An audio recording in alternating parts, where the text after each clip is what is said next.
നമസ്കാരം. പറയുന്നതും പ്രവർത്തിക്കുന്നതും തമ്മിൽ പുലബന്ധം പോലുമില്ലാത്തവരാണ് കമ്മ്യൂണിസ്റ്റുകാർ. ഒന്ന് പറയും, മറ്റൊന്ന് പ്രവർത്തിക്കും. ഇതാണ് അവരുടെ രീതി. നിലപാടുകൾ നിമിഷ നേരത്തിനുള്ളിൽ മാറ്റി പറയുന്നതിന് അവർക്ക് യാതൊരു മനസാക്ഷി കുത്തുമില്ല. ഞങ്ങൾ ഇങ്ങനെയൊക്കെയാണെന്ന് എല്ലാവർക്കും അറിയാം, പിന്നെന്താണ് പ്രശ്നം എന്നുള്ളതാണ് അവരുടെ ലൈൻ. റേഷൻ കട വ്യാപാരികൾ നാളെ മുതൽ അനിശ്ചിതകാല പണിമുടക്ക് പ്രഖ്യാപിച്ചിരിക്കുകയാണ്. ഈ പണിമുടക്ക് ഒഴിവാക്കാനായി ഭക്ഷ്യമന്ത്രി GR അനിലും ധനമന്ത്രി KN ബാലഗോപാലും റേഷൻ വ്യാപാരികളുമായി നടത്തിയ ചർച്ച പരാജയപ്പെട്ടു. അതുകൊണ്ട് തന്നെ നാളെ മുതൽ റേഷൻ വ്യാപാരികൾ സമരത്തിലേക്ക് കടക്കുകയാണ്. ഭൂരിഭാഗം റേഷൻ കടകളും അടഞ്ഞുകിടക്കും. അതോടെ റേഷൻ വിതരണം കടുത്ത പ്രതിസന്ധിയിലാവുകയും ചെയ്യും. എന്നുവെച്ചാൽ കേരളത്തിലെ സാധാരണക്കാരായ പൊതുജനങ്ങളുടെ കഞ്ഞികുടി മുട്ടും എന്നർത്ഥം. മറ്റൊരു കാര്യം കൂടിയുണ്ട്. ഗോഡൌണുകളിൽ നിന്ന് റേഷൻ കടകളിലേക്ക് സാധനങ്ങൾ വിതരണം നടത്തുന്ന വാഹനങ്ങളുടെ കരാറുകാർ ഈ മാസത്തിൻ്റെ തുടക്കത്തിൽ തന്നെ സമരം തുടങ്ങിക്കഴിഞ്ഞു. ഇനി മറ്റൊരു വിഷയത്തിലേക്ക്. റേഷൻ കടകളിലൂടെ ഭക്ഷ്യധാന്യങ്ങൾക്ക് പകരം ആ പണം ഗുണഭോക്താക്കളുടെ ബാങ്ക് അക്കൗണ്ടിലേക്ക് ചെല്ലുന്ന കേന്ദ്ര സർക്കാരിൻ്റെ പദ്ധതിയായ ഡയറക്റ്റ് ബെനിഫിറ്റ് ട്രാൻസ്ഫർ പദ്ധതി നടപ്പിലാക്കാൻ കഴിയില്ല എന്നാണ് സംസ്ഥാന സർക്കാരിൻ്റെ നിലപാട്. ഈ എതിർപ്പ് ഭക്ഷ്യമന്ത്രി GR അനിൽ കേന്ദ്ര ഭക്ഷ്യമന്ത്രി പ്രഹ്ലാദ് ജോഷിയെ അറിയിക്കുകയും ചെയ്തിട്ടുണ്ട്.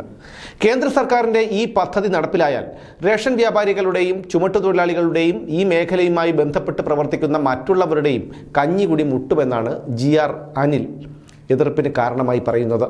അതായത് ഇത് പൊതുജനങ്ങൾക്ക് ഗുണമുള്ളതാണ് എന്നർത്ഥം. കാരണം കമ്മ്യൂണിസ്റ്റുകാർ എതിർത്തതൊക്കെ പിന്നീട് സമൂഹത്തിനും ജനങ്ങൾക്കും രാജ്യത്തിനും ഉപകാരപ്പെട്ട ചരിത്രമാണുള്ളത്. എല്ലായിടത്തും അങ്ങനെ തന്നെയാണ്. ട്രാക്ടർ, കമ്പ്യൂട്ടർ, GST അങ്ങനെ കമ്മ്യൂണിസ്റ്റുകാർ എതിർത്തതിനൊക്കെ പിന്നീട് എന്തു സംഭവിച്ചു എന്ന് നമുക്കെല്ലാവർക്കും അറിയാം.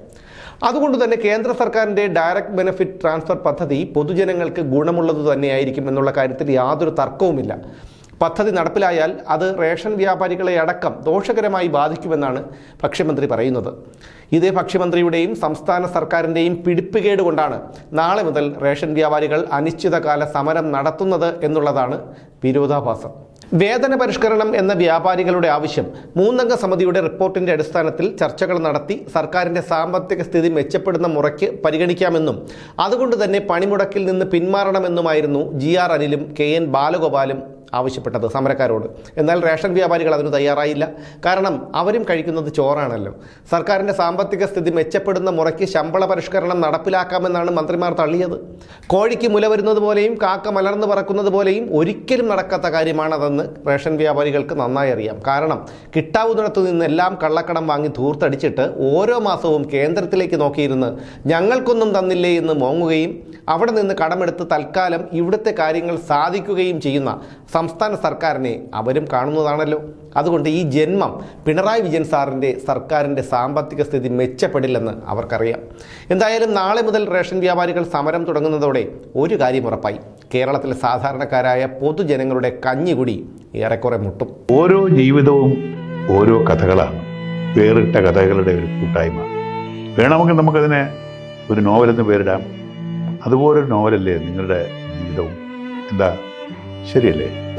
നിങ്ങളുടെ അനുഭവങ്ങൾ, കഥകൾ എന്തുമായിക്കൊള്ളട്ടെ, അത് കേൾക്കാൻ DNA ന്യൂസിലൂടെ ഞാൻ എത്തുന്നു. കഥ പോലൊരു ജീവിതം, അതിനായി ഞാൻ നിങ്ങൾക്ക് വേണ്ടി കാത്തിരിക്കുന്നു. നമുക്ക് ഒന്നിച്ച് കാണാം, കുറേ കാര്യങ്ങൾ സംസാരിക്കാം, വേദനകൾ പങ്കിടാം. നിങ്ങളുടെ വിഷയങ്ങൾ, അനുഭവങ്ങൾ അത് ഞങ്ങളെ അറിയിക്കേണ്ട വിലാസം താഴെ കൊടുക്കുന്നു.